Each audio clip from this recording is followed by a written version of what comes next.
Shalom. When the start of souls by giving no praise to Yahweh, but Hashem Yahushua, but Hashem Kodash, double honors the apostle, great Milson, and honors you brothers doing work the most on truth and in sincerity.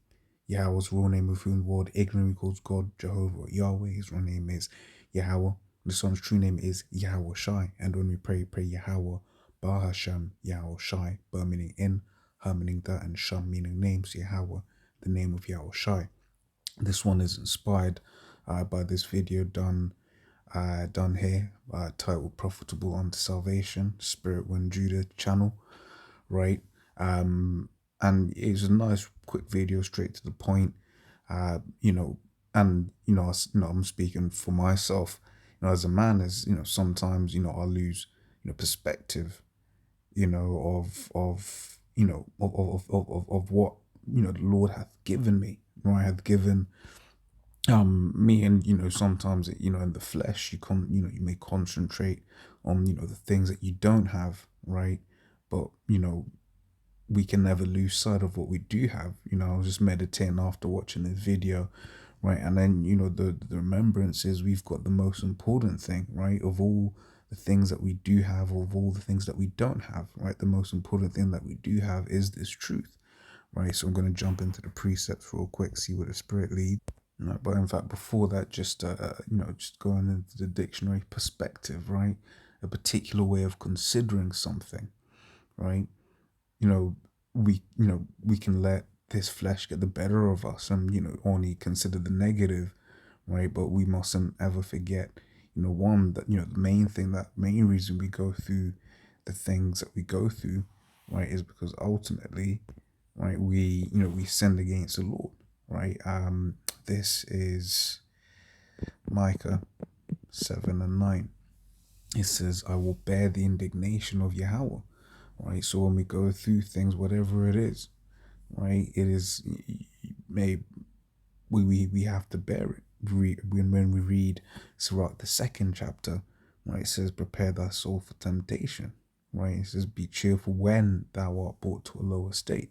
Why? Because I have sinned against him, right? So I'll bear the indignation of Yahweh because I've sinned against him until he plead my cause and execute judgment for me, and he will bring me forth to the light, and I shall behold his righteousness, right?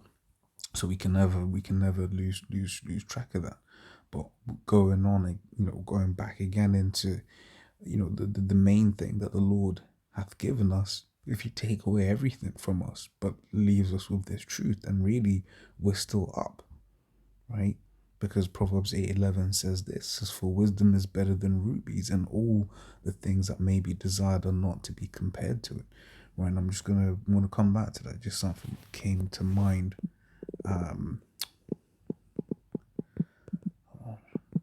Before I forget it, right? So Proverbs 8:11, "For wisdom is better than rubies, and all things that may be desired are not to be compared to it," right? So this truth is just the best thing that has ever happened to any of us, right? Isaiah 33:6, "Knowledge and wisdom shall be the stability of thy times," right? The Lord is coming back to protect those that do his will. And who those that do his will? Those that know his will, right? And that's what it says in Matthew 13, right? "Blessed are your eyes, for they see, and your ears, for they hear," right? So we are blessed to know this truth, and that is ultimately, the perspective to have, right? This is 1 Corinthians 10:13, right? It's another perspective as well, right? "There hath no temptation taken you, but such as is common to man," right? So we all going through it, right? So, "But the Most High is faithful, who will not suffer you to be tempted above that ye are able." So whatever it is that we're going through, right? Another perspective is, hey, the Lord thinks that I'll be able to go through it, so I'm just gonna have to go through it, right? It says, if we be of the elect, whatever it is, all of these challenges that we have to go through, they don't mean anything. They're just part of the trials, right? And then we're just gonna have to what do you call it? We're just gonna have to keep, just endure through it. Scripture says, "He that endureth unto the end, the same shall be saved." Acts 14:22 as well, right? "Through much tribulation we shall enter into the kingdom of into the kingdom, right? It says, but will with the temptation also make a way to escape, that ye may be able to bear it, right? So the Lord's always going to allow us to come out of this if we be of the elect, right? And then once again, it's another perspective. If we be of the elect, whatever it is that we're going through, one, right, other members of the body are going through it, and this is it. On videos, brothers come in, just do the vids. You might be just watching, but brothers don't necessarily say everything on camera that they're going through, right? It's only when you sit down, you have a conversation with Akim, you don't realize we've all got our own individual hell that we're going through, right? Some, may appear worse than others, whatever it is. But once again, what did we just read, right? That the Most High will not give you much more than you're able, right? So we can never, be comparing one man's hell to another man's hell, right? Because in that moment, that man, he's going through what he's going through, right? And that's where we just have to be there one for another, right? To help,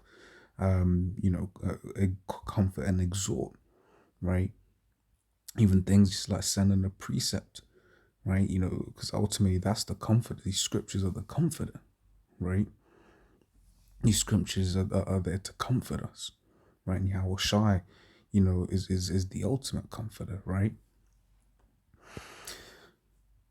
This is 2 Corinthians 2:12-9, right? This was referenced in the video. It says, and he said unto me, my grace is sufficient for thee, for my strength is made perfect in weakness.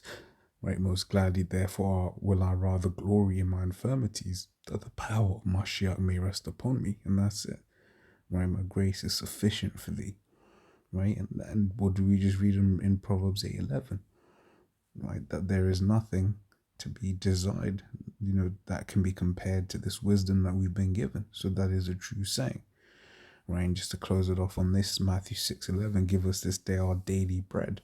Right, basically give us that which is sufficient, not too much and not too little. Okay. So once again, I'm inspired by the video out there, and this has just been perspective. Lord's will that was edifying. Till the next time we say Shalom.